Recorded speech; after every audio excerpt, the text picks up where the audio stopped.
When people ask you how you can have a baby and give it away, they're not understanding that you go into surrogacy with a very different mentality. I was going into this thinking that I could help Gretel and Ed bring their baby into the world.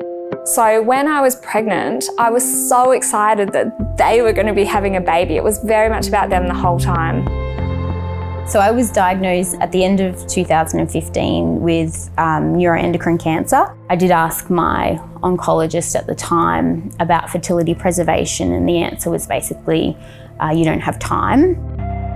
They were like, if we can stabilise you, then there may be a window in which we can start talking about fertility preservation. There is that sort of like, well, if you were to become pregnant, then and we can't scan you for 9 months, what does that first scan look like? Surrogacy became the best option after a PET scan at the end of 2019. I had a very rapidly growing metastasis in my liver. So after speaking to the oncologist, and his take-home message really was, that was quite an aggressive metastasis. You're going to be under the spotlight for years now, and we believe that surrogacy is going to be the best way forward. The first time, I guess, it sort of came into the picture with Roz, we were at a family barbecue, and my brother will say that I was sort of elbowing Roz. In like, you weren't at all. What do you reckon? Which I would say I was being much more stealth. You weren't at all. Stealth. I was almost like, if you know anyone. No, that's actually what you said. Did I say? Great. If you know anyone. If you know anyone who's interested, who loved pregnancy. It wasn't like at the start, I said, yes, I'm in. I'm going to be your surrogate. And Gretel and Ed never asked for that either. They just said, are you willing to explore? Are you willing to do this? Like, are you okay to meet with the fertility specialist? So I sort of said yes to that, and then yes to the next step. And then I think it got to a point where after I was cleared by my GP, an obstetrician, the fertility specialist, I sent Gretel a message saying, if everything goes well with this, then yes, I'm in.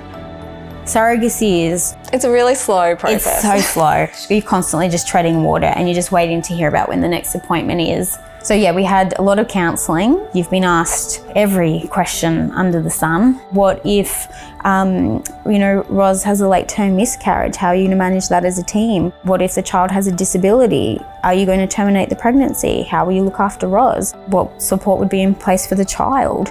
Things that you just, I guess when you have a child naturally, you're not thinking about. So when we got our appearance with the patient review panel, that was kind of like the peak of where everything had led up to. And this panel, they want you to succeed, but they do ask very nitty-gritty questions. They asked me about my longevity and my prognosis. They asked Ed how he may manage as a single father.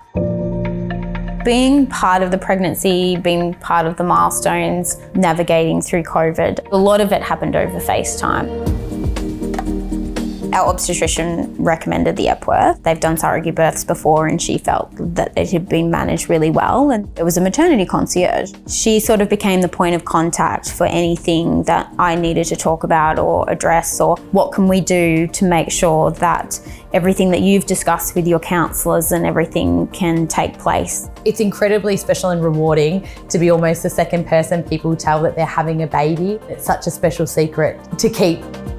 Part of my role is to make sure and tailor the experience that each of our patients have here at Epworth Freemasons Maternity. We understand that every patient is unique, and they may have had a difficult journey to get to this point, and we want to make sure we're really servicing those needs of the patients and tailoring those depending on their individual circumstances. We'd kind of jokingly said across the course of the surrogacy that we just don't want to be those idiots that miss the birth. We're like, oh, did you see that other team? They missed the birth, how embarrassing. So Roz went into labour at 36 weeks. It's that time of year, it's Christmas and the New Year. We were due home 3 days after Roz went into labour. I had spent months fantasising about the moment of being there with Roz, about how we wanted things to happen in theatre and what we wanted to happen with the baby. And I wanted the baby to go to Roz first. That was really, really important to us. And then Roz would then pass the child to me when she felt ready to do so.